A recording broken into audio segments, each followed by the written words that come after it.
Once Claire sees her room set up, she can't say no, my mom said, her voice clear through the audio feed on my laptop. I froze, staring at the screen.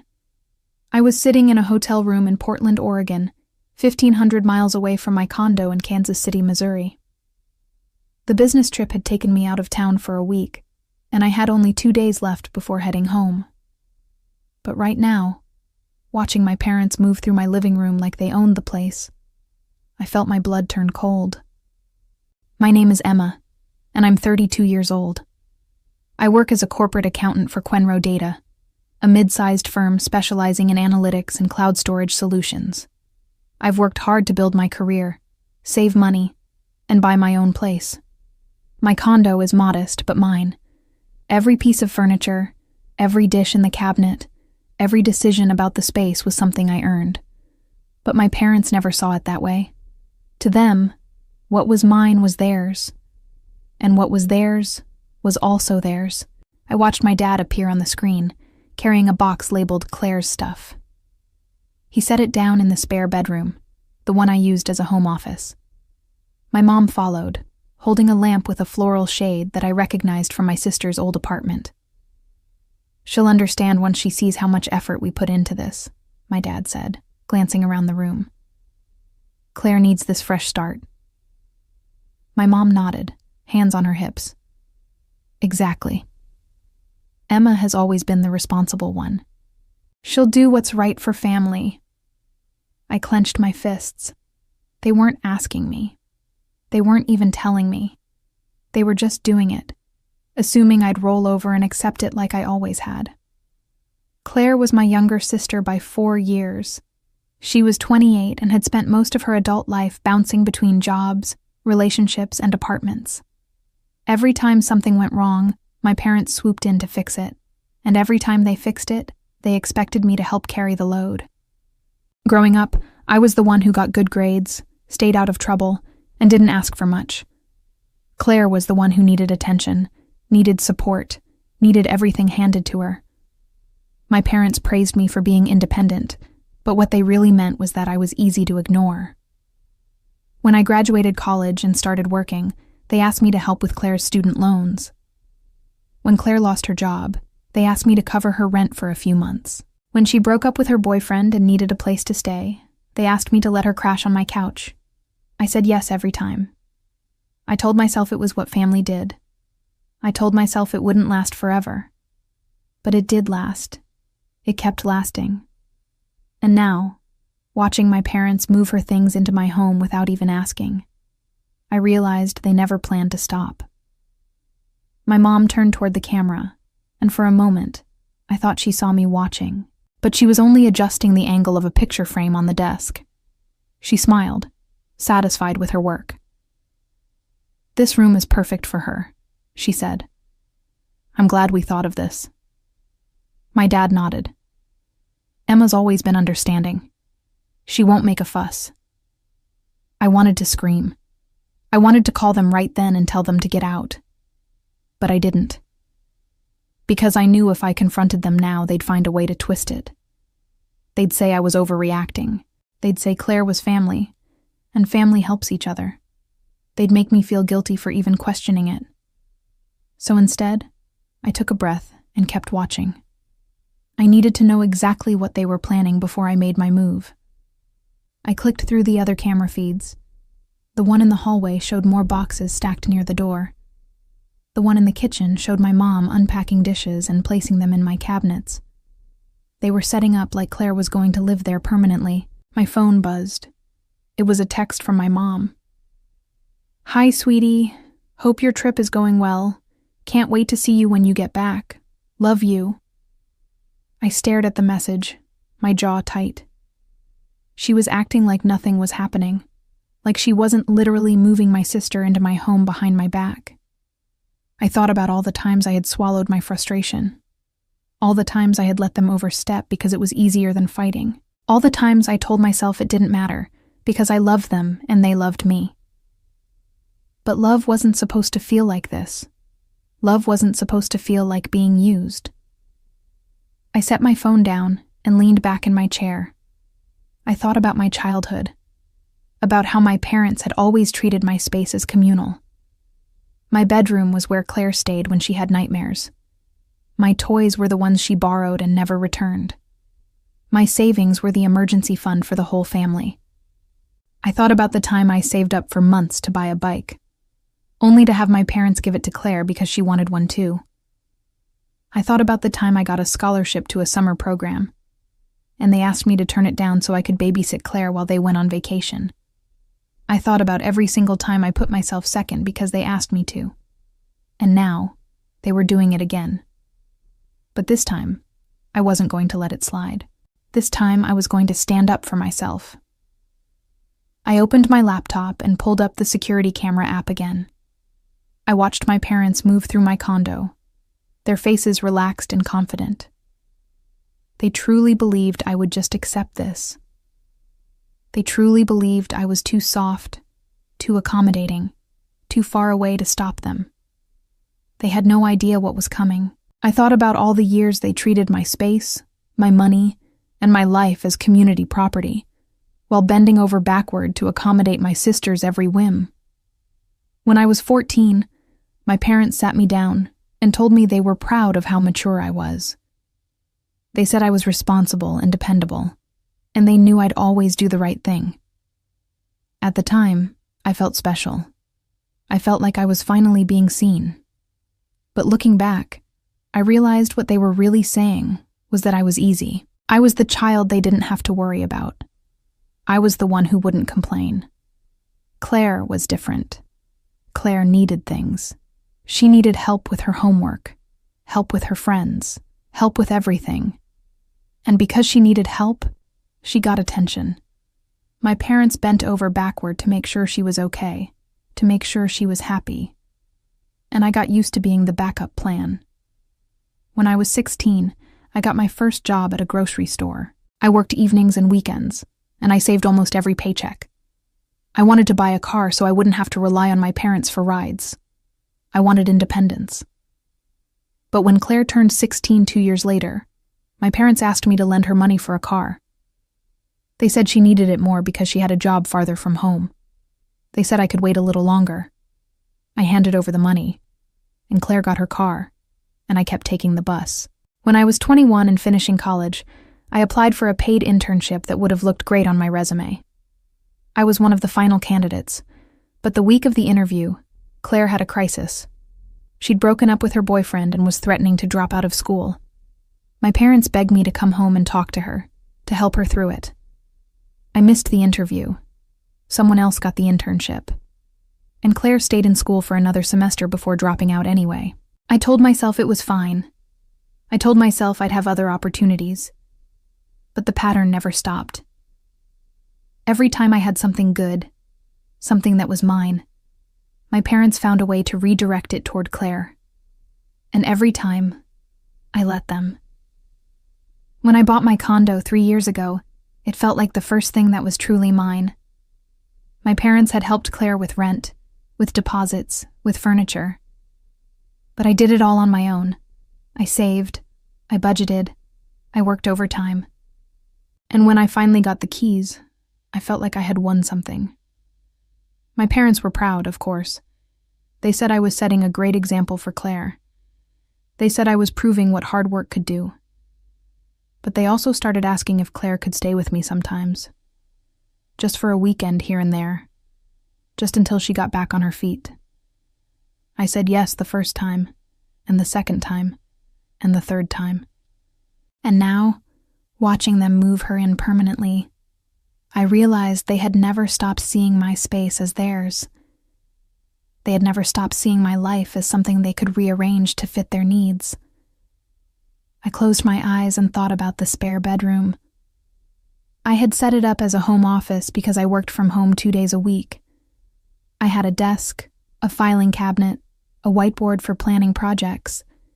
It was organized and functional, and it was mine. But my parents didn't care. They saw an empty room and decided it was wasted space. They saw an opportunity to solve Claire's problems, and they took it. I opened my eyes and looked at the screen again. My mom was hanging curtains now, the kind with tiny flowers that Claire loved. My dad was assembling a bed frame, humming to himself like this was just another weekend project. They looked so comfortable, so sure of themselves. I wondered if they had even considered asking me, or if they just assumed I'd say yes, or if they knew I'd say no and decided to do it anyway. My phone buzzed again. Another text from my mom. "By the way, we're planning a little surprise for when you get home. Something to brighten your day." I laughed, but it wasn't a happy sound. A surprise. That's what they were calling this. I thought about responding. I thought about saying something vague and polite, something that would buy me time. But I didn't. I just set my phone down and kept watching. I thought about Claire and how she'd become so dependent on our parents. She never learned to stand on her own because she never had to. Every time she stumbled, they caught her. Every time she needed something, they provided it. And when they couldn't provide it themselves, they came to me. I thought about the last time Claire had stayed with me, about 6 months ago. She'd promised it would only be for a week. It turned into 3 weeks. She ate my food, used my streaming accounts, borrowed my clothes without asking. When she finally left, she took one of my favorite sweaters and never returned it. When I mentioned it to my mom, she said I was being petty. She said family shares, and I should be grateful I had a sister who wanted to spend time with me. I wasn't grateful. I was exhausted. And now they were doing it again. They were assuming I'd just accept it. They were counting on my guilt, on my sense of obligation, on my unwillingness to make waves. But I was done making myself small to accommodate them. I was done sacrificing my own happiness to keep the peace. I picked up my phone and opened my email. I needed help, and I knew exactly who to call. When they started discussing how to move her in before I got home, I realized they truly believed I was too soft or too far away to stop them. The next morning, I woke up early and checked the security feed again. My parents were back, this time with Claire in tow. She looked tired, her hair pulled back in a messy ponytail. She was carrying a suitcase, and my mom was pointing toward the spare bedroom with an excited smile. "This is going to be so good for you," my mom said, guiding Claire inside. "You'll have your own space, and Emma will love having you here." Claire hesitated. "Are you sure she's okay with this?" My dad waved a hand dismissively. "Of course she is. We wouldn't do this if we thought she'd mind." Claire bit her lip but didn't argue. She never argued with them. None of us did. I watched as they unpacked more boxes, as they hung Claire's clothes in the closet, as they set up her toiletries in the bathroom. They were moving fast, like they wanted to get it all done before I came home. And then I heard my mom say something that made my stomach turn. "We need to finish this before Emma gets back," she said, glancing at my dad. "Once everything's set up, she won't have a choice. She'll see how much work we put into it, and she'll feel bad if she says no." My dad nodded. "Exactly. She's too nice to kick Claire out once she's already here." I stared at the screen, my hands shaking. They knew I'd be upset. They knew I wouldn't want this. And they were doing it anyway because they thought I was too soft to fight back. They thought I'd just accept it. They thought I'd swallow my anger and make the best of it like I always did. But they were wrong. I grabbed my phone and opened my contacts. I scrolled until I found the number for Gregory, my lawyer. He'd helped me with the purchase of my condo, and he'd told me to call if I ever needed anything. I needed something now. I hit dial and waited. It rang twice before he picked up. "Emma," he said, his voice warm. "What can I do for you?" "I need help," I said, my voice steady. "My parents are moving my sister into my condo without my permission, and I need to make sure they can't stay." There was a pause. Then Gregory said, "Tell me everything." I explained the situation in detail. I told him about the security cameras, about the conversations I'd overheard, about the boxes and furniture they'd already moved in. I told him about the years of overstepping, about the pattern of putting Claire first, about how they'd ignored my boundaries over and over again. Gregory listened without interrupting. When I finished, he was quiet for a moment. "This is trespassing," he said finally. "They're occupying your property without your consent. We can absolutely handle this, but I need to know how far you're willing to go." "As far as it takes," I said. "I'm done letting them walk all over me." "Good," he said. "Here's what we're going to do." He outlined a plan. First, he'd draft a formal notice of trespass, stating that my parents and Claire were on my property without permission. Then, he'd prepare a lease violation agreement with financial penalties if they refused to leave. Finally, he'd contact the building manager to ensure enforcement. "The key," he said, "is documentation. You have the security footage, which is perfect. That proves they entered without permission and that you asked them to stop." "What if they argue that I gave them a key?" I asked. "Did you give them permission to use it for this purpose?" he asked. "No," I said. "I gave them a key for emergencies, not to move someone in." "Then we're good," he said. "Emergency access doesn't grant them the right to occupy the property or allow someone else to move in." "How long will this take?" I asked. "I can have the documents ready by this afternoon," he said. "When are you back in town?" "Tomorrow," I said. "I land at noon." "Perfect," he said. "I'll coordinate with your building manager. When you arrive, we'll serve them the documents and give them a deadline to leave." "What if they refuse?" I asked. "Then we escalate," he said. "But I don't think it'll come to that. Once they see you're serious, they'll back down." I wasn't so sure, but I appreciated his confidence. After the call, I sat in my hotel room and stared out the window. Portland was beautiful, with its trees and bridges and the gray sky that seemed to stretch on forever. But I barely noticed. My mind was back in Kansas City, back in my condo, back in the life I'd built for myself. I thought about the moment I signed the papers for the condo. I thought about the pride I felt, the sense of accomplishment. I thought about how hard I'd worked to get there, and I thought about how in just a few days, my parents had turned it into a battleground. I checked the security feed one more time. Claire was unpacking clothes now, hanging them carefully in the closet. My mom was making the bed, fluffing pillows and smoothing the comforter. My dad was installing a small bookshelf on the wall.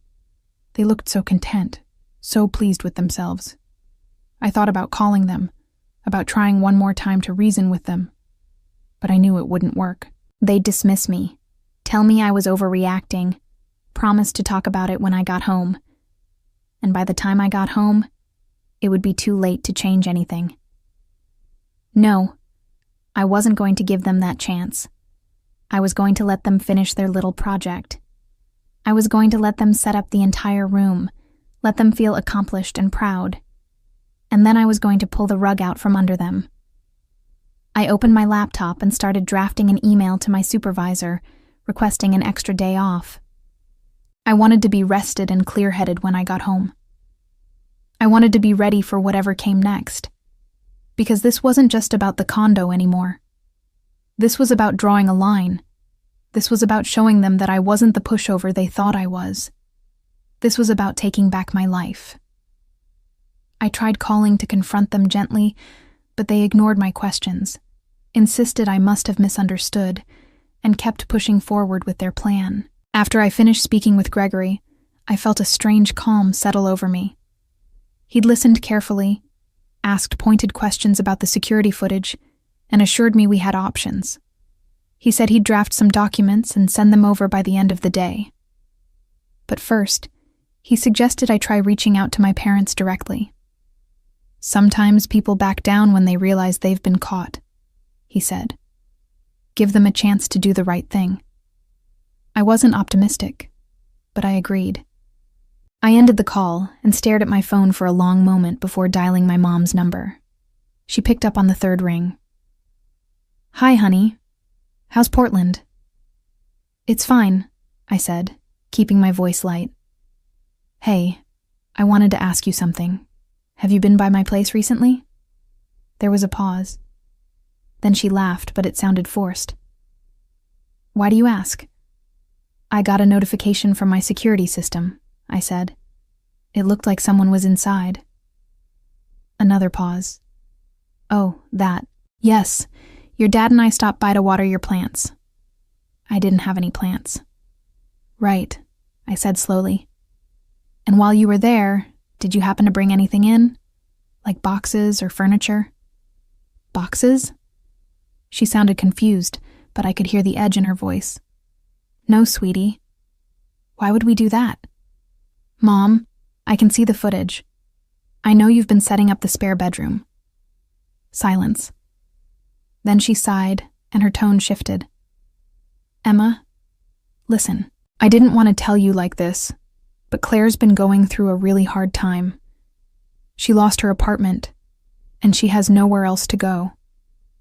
We thought it would be easier if we just got her settled before you came home. That way you wouldn't have to worry about it. Easier for who? I asked, my voice sharp. For everyone, she said. You have the space, and Claire needs help. I know you'd want to do this for her. You didn't ask me. Because I knew you'd say yes, she said, and there was a hint of frustration in her voice now. You always do. You're family, Emma. This is what family does. I closed my eyes and took a breath. Mom, I need you to stop what you're doing and leave. I'll talk to Claire when I get home, but you can't just move her in without asking. Emma, you're overreacting, she said. We're almost done. Just let us finish, and you'll see it's not a big deal. It is a big deal, I said, my voice rising. It's my home, and I get to decide who lives there. Claire is your sister, my mom snapped. Are you really going to turn your back on her when she needs you most? I'm not turning my back on anyone, I said. But I'm also not going to let you bulldoze over my life. Bulldoze? Emma, we're trying to help you. You work so much, you're barely home. Having Claire there will be good for both of you. I wanted to scream. I wanted to tell her that I worked hard because I wanted a life of my own. Because I wanted to be independent. Because I didn't want to spend my entire existence cleaning up after Claire. But instead, I said, Mom, I need you to leave. Now. We'll talk about this when you get home, she said, her voice tight. I'm sure you'll feel differently once you see the room. And then she hung up. I stared at my phone, my heart pounding. She hadn't listened. She hadn't even tried. She dismissed everything I said and decided to keep going. I called my dad next. He picked up on the first ring. Emma, your mom told me you called, he said. Listen, I know this is a lot, but, Dad, I need you to stop, I interrupted. I don't want Claire living with me. I didn't agree to this. I understand, he said, his tone calm. But think about it from Claire's perspective. She's struggling, and we're just trying to give her a soft place to land. Then let her land at your house, I said. We don't have the space, he said. You know that. You have a 3-bedroom house. And we're using the spare rooms for storage and your mom's craft projects, he said. It's not practical. But it's practical to move her into my home without asking. Emma, you're being difficult, he said, and I could hear the frustration creeping into his voice. We're not asking you to do anything unreasonable. Claire will help with chores. She'll pay rent if she can, and she won't be a burden. That's not the point, I said. Then what is the point? He asked. The point is that you didn't ask me, I shouted. You just decided, and you assumed I'd go along with it. He sighed. Emma, we're trying to do what's best for the family. I thought you'd understand that. I do understand, I said, my voice shaking. I understand that you see me as someone who will always say yes, someone who will always put Claire first, someone who doesn't matter as much." "That's not true," he said, but there was no conviction in his voice. "It is true," I said, "and I'm done with it." There was a long silence. Then he said, "We'll talk about this when you get home." And he hung up. I sat there, staring at the wall, my chest tight with anger and frustration. They weren't listening. They didn't care. They were going to do what they wanted, and they expected me to fall in line. But I wasn't going to. I opened my laptop and checked the security feed again. My parents were still there, still unpacking, still setting up. Claire was sitting on the edge of the bed, looking uncertain, but not protesting. I took a screenshot of the feed and sent it to Gregory with a message. "They're not stopping. What do we do next?" His response came a few minutes later. "Perfect. Let them finish. The more they invest in this, the harder the fall will be. I'll have everything ready for when you get back." I leaned back in my chair and took a deep breath. This was really happening. I was really going through with it, and for the first time in years, I felt like I was in control. Then my mom told my dad not to worry because Emma always gives in, and that sentence alone pushed me from frustrated to absolutely done. The next day, I checked the security feed obsessively. I watched as my parents brought in more of Claire's things. A bookshelf, a television, even a small couch for the corner of the room. They were transforming my home office into a fully furnished bedroom, and they were doing it with a confidence that made my blood boil. At one point, I heard my dad say, "Do you think she'll really be that upset?" My mom laughed. "Emma, no. She'll huff and puff for a day or two, but she'll get over it. She always does." "Are you sure?" my dad asked. She sounded pretty mad on the phone. "She'll be fine," my mom said, waving a hand dismissively. "Emma always gives in. She just needs time to cool off." That sentence hit me like a punch to the gut. Emma always gives in. It wasn't just an observation. It was an expectation. It was a strategy. They were counting on me to roll over, to accept this, to make their lives easier at the expense of my own. And the worst part was, they were right. I had always given in.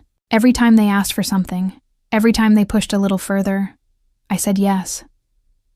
I told myself it was because I loved them, because I wanted to help, because I was being a good daughter and a good sister. But really, I was just being a doormat. I thought about all the times I'd put Claire first, the time I missed my college graduation party because she needed a ride to the airport, the time I canceled a vacation because she was going through a breakup and needed someone to talk to, the time I lent her money that she never paid back because my parents said it wasn't worth the fight. I thought about all the times I'd told myself it didn't matter, that it was just one more thing, that I could handle it. But it did matter. It mattered every single time. I thought about my friend Bethany, who I'd met at work a few years ago. She'd grown up with a similar family dynamic, always expected to sacrifice for her siblings, always expected to be the responsible one. She'd finally drawn a line when her brother tried to move in with her without asking. "It was the hardest thing I ever did," she'd told me over lunch one day. "My family didn't speak to me for months, but I had to do it. I had to show them that my life wasn't theirs to control." At the time, I'd sympathized, but secretly thought she'd been too harsh. I'd thought family was supposed to help each other no matter what. But now, I understood. Now, I was living it. I grabbed my phone and pulled up Gregory's number again. He answered on the first ring. "Emma," he said, "I was just about to call you. I've finished the documents." "Good," I said, my voice hard, "because I'm not giving in this time." "I didn't think you would," he said, and I could hear the smile in his voice. "Here's what we're going to do." He explained the plan in detail. He'd drafted a formal notice of trespass, stating that my parents and Claire were occupying my property without permission. If they didn't leave immediately upon my return, they would be subject to legal action. He'd also drafted a lease violation notice for Claire, stating that any attempt to establish residency would result in financial penalties. The key, he said, is that you gave them verbal notice to leave, and they ignored it. That strengthens your case significantly. What if they refuse to leave? I asked. Then we escalate, he said. We can file for a restraining order, pursue damages for trespass, and if necessary, involve law enforcement. But I don't think it'll come to that. Once they realize you're serious, they'll back down. I hope you're right, I said. I am, he said. But Emma, you need to be prepared for backlash. Your parents aren't going to take this well. I know, I said. But I can't keep doing this. I can't keep letting them walk all over me. Good, he said, because you deserve better. After the call, I sat in my hotel room and thought about what came next. I thought about the moment I'd walk into my condo and confront them. I thought about their faces when they realized I wasn't backing down. Part of me felt guilty. Part of me wanted to call them back and tell them it was okay, that Claire could stay. But I pushed that feeling down, because that's what they were counting on. They were counting on my guilt, on my inability to stand up for myself, on my fear of making waves, and I was done being predictable. I spent the rest of the day preparing. I packed my suitcase, checked out of the hotel, and booked an earlier flight home. I wanted to arrive before they expected me. I wanted the element of surprise. That evening, I checked the security feed one last time before bed. The room was completely set up now. It looked lived in, like Claire had been there for weeks. My parents were standing in the doorway, admiring their work. She's going to love this, my mom said. I just know it. My dad nodded. It's the right thing to do. Emma will see that. I closed my laptop and lay back on the bed. They were so sure of themselves, so confident that I'd just accept it. But they had no idea what was coming. I thought about my grandmother, who had passed away a few years ago. She'd been a strong woman, fiercely independent, and unwilling to let anyone push her around. When I was younger, she'd told me something that I'd never forgotten. Emma, she'd said, being kind doesn't mean being weak, and helping people doesn't mean letting them take advantage of you. You have to know when to draw the line. At the time, I hadn't fully understood what she meant. But now I did. This was my line. This was where I stopped giving in. I set my alarm for early the next morning. My flight was at 6 a.m., and I'd be back in Kansas City by 10 a.m. I wanted to be home before noon, before they had a chance to finish whatever final touches they were planning. As I drifted off to sleep, I felt a strange sense of peace.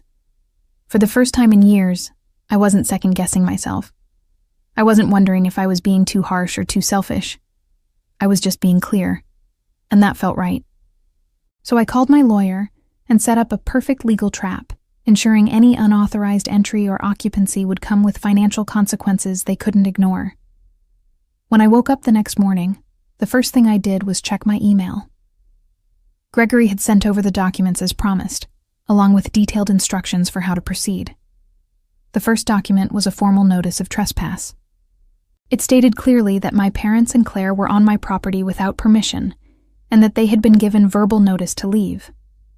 It included timestamps from our phone conversations and references to the security footage as evidence. The second document was more aggressive. It was a notice of financial liability, outlining the costs associated with their unauthorized occupation of my property. It included a daily occupancy fee of $200 per day, calculated from the first day they began moving Claire's belongings in. It also included potential damages for use of utilities, wear and tear on the property, and legal fees. By my calculation, they were already on the hook for over $2,000, and every day they stayed, the total would increase. The third document was the most clever. It was a backdated lease agreement with deliberately unfavorable terms. The rent was set at $3,000 per month, with a clause stating that any violation of the lease, including failure to obtain written permission before moving in, would result in immediate eviction and financial penalties. The beauty of this, Gregory had written in his email, is that it creates a legal trap. If they argue they didn't agree to a lease, they're admitting to trespassing. If they argue they did agree, they're bound by the terms. Either way, you have leverage. I read through the documents carefully, my heart pounding. This was real. This was happening. I replied to Gregory's email. "This is perfect. What's the next step?" His response came a few minutes later. "I've contacted Patricia, your building manager. She's agreed to be present when you arrive home and to serve the documents if necessary. She's also prepared to call law enforcement if they refuse to leave." I felt a rush of relief. Patricia was in her 50s, no nonsense and professional. I'd always liked her. She ran the building with efficiency and didn't tolerate any violations of the rules. I sent Gregory one more message. "Thank you for everything. I'll let you know how it goes." His response was simple. "You've got this." I finished packing and checked out of the hotel. The drive to the airport was quiet, and I spent most of it rehearsing what I would say. I wanted to be calm and firm, not emotional or defensive. The flight was uneventful, but I couldn't stop checking my phone. I kept pulling up the security feed, watching as my parents moved around my condo. At one point, I saw my mom arranging fresh flowers on the kitchen table. At another, I saw my dad carrying in groceries. They were settling in like they belonged there, like it was already decided. When I landed in Kansas City, I texted Patricia. "I'm back. Are you available to meet at my place at noon?" Her response came immediately. "I'll be there. See you soon." I picked up my rental car and drove toward my building, my hands gripping the steering wheel tightly. I felt nervous, but also strangely calm. I'd spent so many years avoiding conflict, avoiding confrontation, that I'd forgotten what it felt like to stand up for myself. But I was about to remember. I arrived at my building at 11:30 a.m. and parked in the garage. I didn't go up to my condo right away. Instead, I sat in the car and pulled up the security feed one more time. My parents were in the kitchen now, unpacking groceries. Claire was in her new room, hanging pictures on the wall.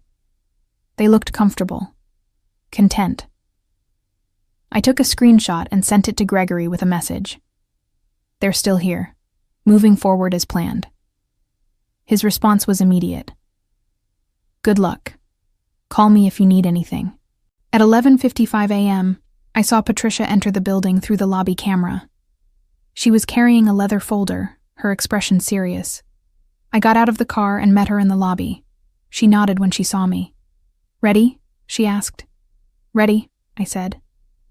We took the elevator to the third floor in silence.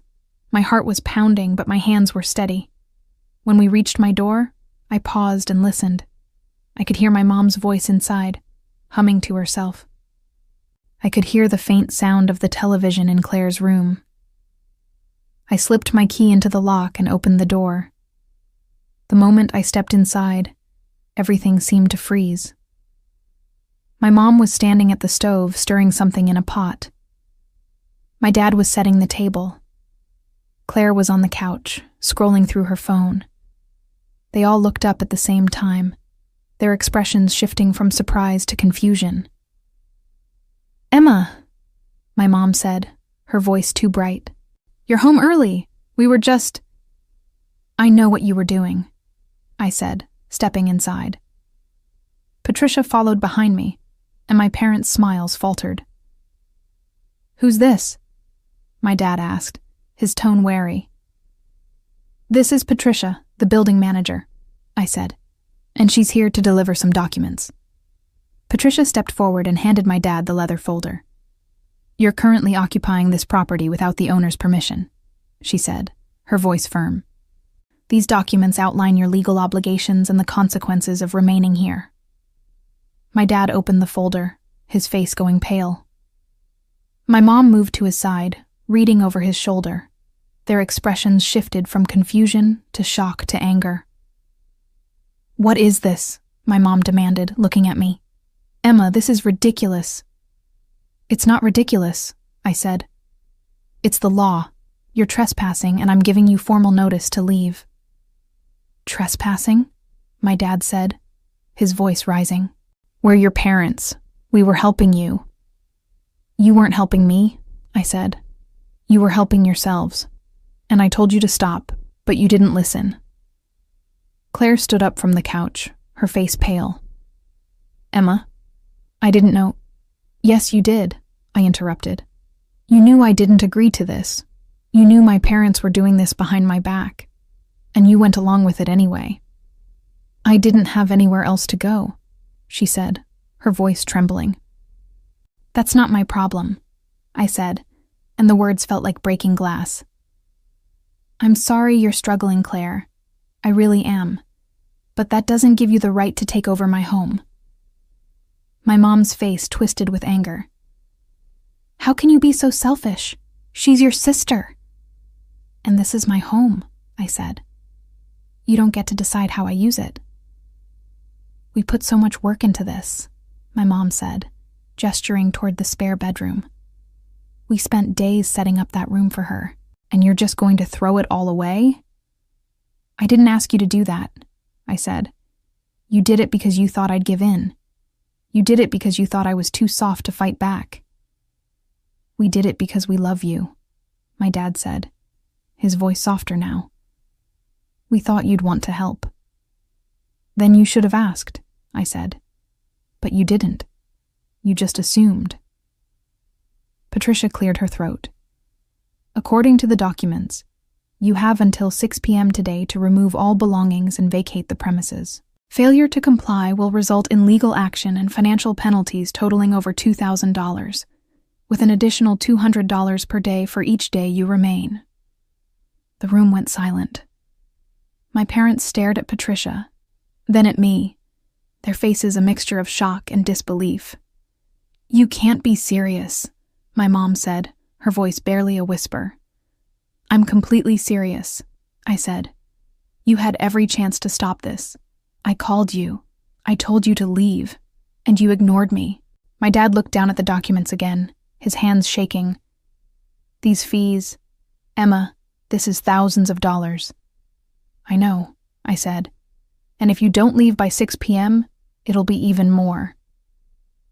My mom's eyes filled with tears. "Emma, please, don't do this." But I held firm, because this wasn't just about the condo anymore. This was about respect. This was about boundaries. This was about showing them that I mattered. While they proudly walked into my condo with boxes, I watched the security feed as they triggered every clause of the agreement I'd prepared. After Patricia left, the silence in my condo was deafening. My parents stood frozen, the documents clutched in my dad's hands. Claire sat back down on the couch, her face buried in her hands. I walked to the kitchen and poured myself a glass of water, trying to steady my nerves. My hands were shaking slightly, but I felt a strange sense of calm. I'd done it. I'd stood up to them. My mom was the first to speak. "Emma, this is insane. You can't just kick us out like this. We're your family." "You keep saying that," I said. "But family doesn't treat each other the way you've treated me." "We've always supported you," my dad said, his voice rising. "We helped you through college. We were there when you bought this place." "You helped Claire through college," I corrected. "You paid for her tuition, her apartment, her car. I paid for all of that myself with loans and scholarships. And when I bought this place, you were there, but only because you thought it would eventually be useful for Claire." "That's not true," my mom said, but her voice wavered. "It is true," I said. "And you know it. You've always put her first. And I've always been okay with it because I thought that's what family did. But this is different. This is my home. and you don't get to take it from me." Claire finally looked up, her eyes red and swollen. "Emma, I'm so sorry. I didn't want any of this." "Then why didn't you stop it?" I asked, my voice softer now but still firm. "Why didn't you call me and ask? Why didn't you tell them this wasn't okay?" "Because I didn't know where else to go," she said, tears streaming down her face. "I lost my apartment, I lost my job, and I had nowhere to turn. Mom and Dad said you'd be okay with it, and I believed them." "You should have asked me yourself," I said. "You should have given me the choice." "I know," she whispered. "I'm sorry." I looked at her, really looked at her, and for a moment I felt my resolve waver. She looked so broken, so lost. But I couldn't let that change my mind, because this wasn't just about her. This was about years of being taken for granted, years of being expected to sacrifice my own needs for everyone else's. My dad set the documents down on the table, his jaw tight. "These fees are ridiculous. You can't possibly expect us to pay this much." "I don't expect you to pay anything," I said. "I expect you to leave."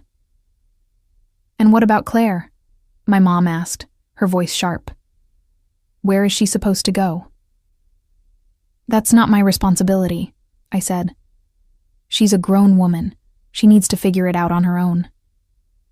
"She's your sister," my mom shouted.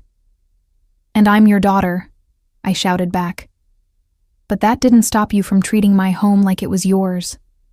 That didn't stop you from completely disregarding my feelings." The room fell silent again.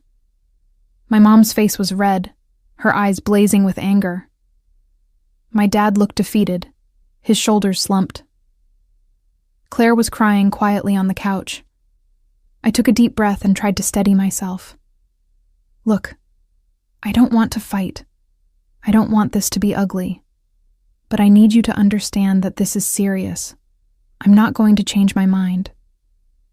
"We understand," my dad said quietly. "We'll leave." My mom whipped around to face him. "What? We can't just give up." "We don't have a choice," my dad said. "She's right. We should have asked." "But, no," my dad said firmly. "We messed up. We need to own that." My mom stared at him, her mouth opening and closing like she wanted to argue but couldn't find the words. Finally, she turned back to me, her expression cold. "Fine," she said. "We'll leave. But don't expect us to forgive you for this." "I'm not asking for forgiveness," I said. "I'm asking for respect, and if you can't give me that, then maybe we need some distance." She didn't respond. She just turned and walked into the spare bedroom, where I could hear her opening drawers and throwing things into boxes. Claire stood up slowly and looked at me, her face still wet with tears. "I really am sorry, Emma. I never wanted to hurt you." "I believe you," I said. "But that doesn't change what happened." She nodded and followed my mom into the bedroom. My dad lingered for a moment, looking at me with an expression I couldn't quite read. "I'm sorry, Emma," he said quietly. "We should have done this differently." "Yes," I said. "You should have." He nodded and turned to help pack. I stood in the middle of my living room, watching them move through my space, and I felt an odd mixture of relief and sadness. This was necessary, but it still hurt. Their panic began when the building manager, with legal documents in hand, informed them they were trespassing and liable for all associated fees. Over the next few hours, my parents worked quickly to pack up Claire's things. They moved through the condo in tense silence, avoiding eye contact with me. I stayed out of their way, sitting in the living room and occasionally checking my phone. Gregory had texted me, "How's it going?" I replied, "They're packing now. Should be out by 6 p.m. "Good. Let me know if you need anything." I set my phone down and watched as my dad carried boxes out to their car. My mom was in the bedroom, disassembling the bed frame they'd put together just days before. Claire was in the bathroom, packing up her toiletries, At one point, my mom emerged from the bedroom, her face flushed and her hair disheveled. "I can't believe you're doing this," she said, her voice shaking. "I can't believe you'd choose a piece of property over your own sister." "This isn't about property," I said. "This is about boundaries. This is about respect." "Respect?"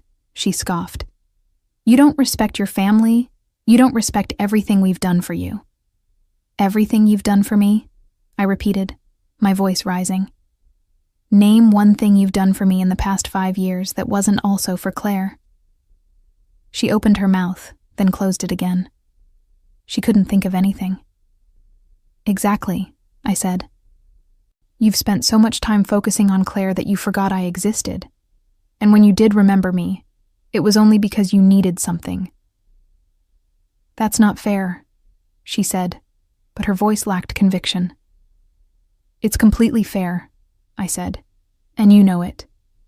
She stared at me for a long moment, then turned and went back into the bedroom without another word. By 5 p.m., most of Claire's things were packed. My dad was loading the last of the boxes into their car, and my mom was doing a final sweep of the room to make sure they hadn't left anything behind. Claire came out of the bathroom, her bag slung over her shoulder. She looked exhausted, her eyes puffy from crying. She stopped in front of me, biting her lip. "Emma," she said quietly, "I know I messed up. I know I should have handled this differently. But I hope someday you can forgive me." I looked at her, at the little sister I'd spent so much of my life protecting and sacrificing for. Part of me wanted to tell her it was okay, that we could work through this. But I couldn't. Not yet. "I hope so too," I said. "But right now, I need space. I need time to figure out how I feel about all of this."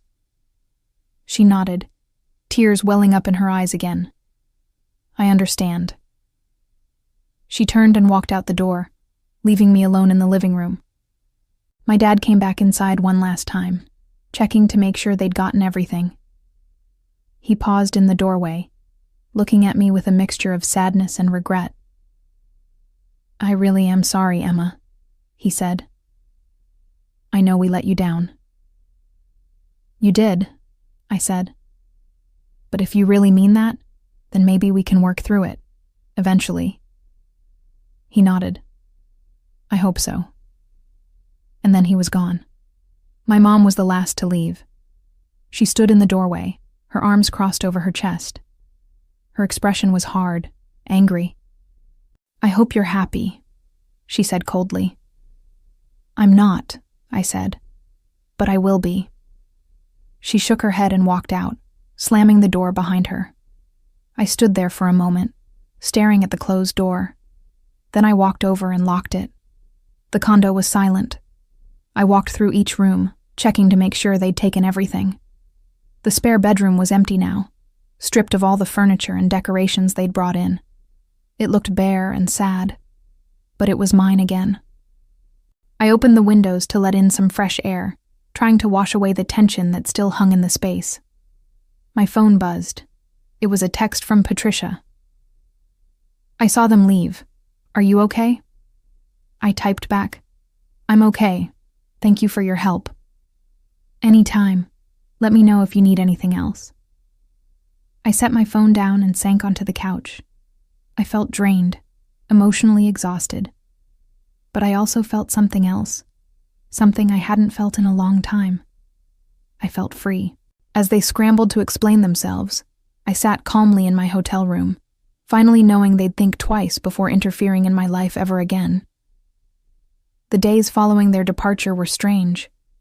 My condo felt different, quieter, emptier, but also lighter.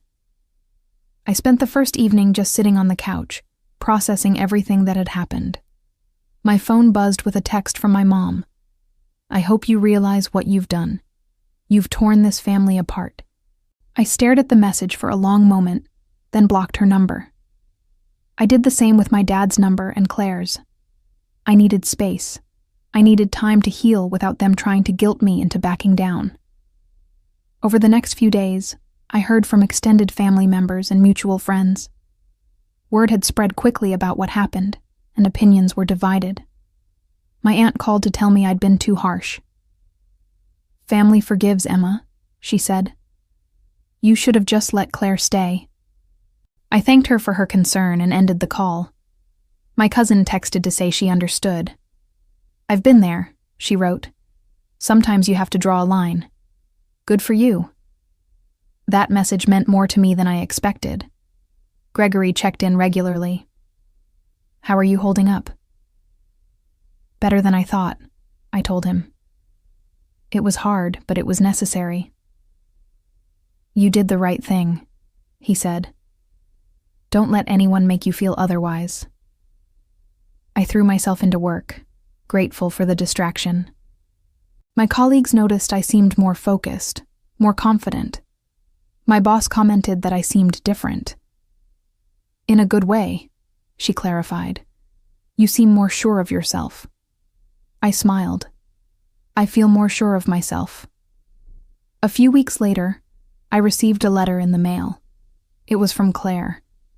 I hesitated before opening it, unsure if I was ready to read whatever she had to say. Inside was a handwritten note. "Emma, I know you probably don't want to hear from me, but I needed to write this. I'm sorry for everything. I should have stood up to Mom and Dad. I should have asked you directly. I was scared and desperate, and I let them convince me it would be okay. I know now that it wasn't. I found a small apartment and I'm working 2 jobs to make ends meet. It's hard, but I'm doing it on my own. I'm learning what it means to be independent. I hope someday we can talk again. I miss you. Love, Claire." I read the letter twice, then set it aside. I wasn't ready to respond yet, but I was glad she'd written it. Maybe someday we'd be able to rebuild our relationship, but it would have to be on my terms. A month passed, then 2. I started redecorating the spare bedroom, turning it into a real home office with new furniture and better lighting. Every change I made felt like reclaiming the space, making it truly mine. I joined a book club and started going to yoga classes. I reconnected with friends I'd lost touch with over the years. I realized how much of my life I'd put on hold to accommodate my family's needs.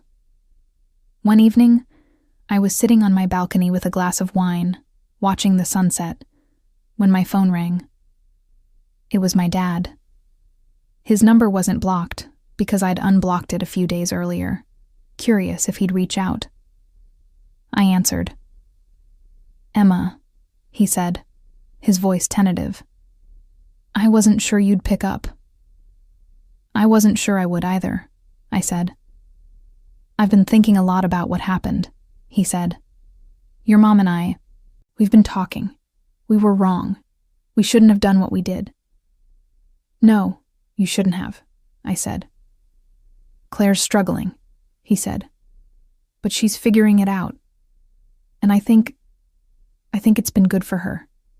She needed to learn to stand on her own." "She did," I said. "And we needed to learn to respect your boundaries," he continued. "I know it's going to take time to rebuild trust, but I wanted you to know that we're trying to do better." I was quiet for a moment, processing his words. "I appreciate that, Dad, but I'm not ready to go back to the way things were." "I understand," he said. "I just wanted you to know that we're here when you're ready." "Okay," I said.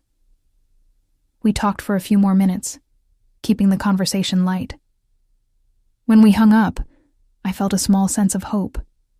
Maybe, eventually, we could find a new normal, but it would have to be built on respect and boundaries, not guilt and obligation. Over the following months, my parents made slow but genuine efforts to respect my space. They didn't push. They didn't demand. They simply let me know they were there if I needed them. Claire and I eventually had coffee together. It was awkward at first, but we talked honestly about what had happened. She'd grown a lot in the months since she'd moved out. She was still struggling, but she was proud of her independence. "I needed this," she admitted. I needed to learn that I couldn't always rely on other people to fix my problems. "I'm glad you're figuring it out," I said. We weren't back to being close, but we were finding our way to a new relationship, one based on mutual respect rather than expectation. As for me, I continued building the life I wanted. I got a promotion at work. I traveled to places I'd always wanted to see. I dated, casually at first, then more seriously. I filled my home with things that made me happy. And every time I walked through my door, I felt a deep sense of pride. This was my space, my life, my choice. It took months for my parents to fully understand the consequences of their actions. They'd depleted their savings trying to help Claire get back on her feet after I'd cut them off. They'd lost the easy access to me, the reliable daughter who always said yes. Their relationship with me was strained, and they had to work to rebuild it from scratch. Claire struggled in her studio apartment, working long hours and learning what it meant to support herself without a safety net. It was hard for her, but it was also transforming her into someone stronger, someone who didn't need to rely on others to solve her problems. As for me, I thrived. I became more confident in my decisions, more protective of my boundaries, more certain of my worth. I filled my life with people who respected me, who valued me, who didn't see me as a resource to be used. Looking back on everything that happened, I realized that standing up for myself wasn't just about protecting my home. It was about protecting my dignity, my autonomy, my right to live my own life. And while the journey had been painful, it had also been necessary. Because sometimes the only way to show people you matter is to stop letting them treat you like you don't.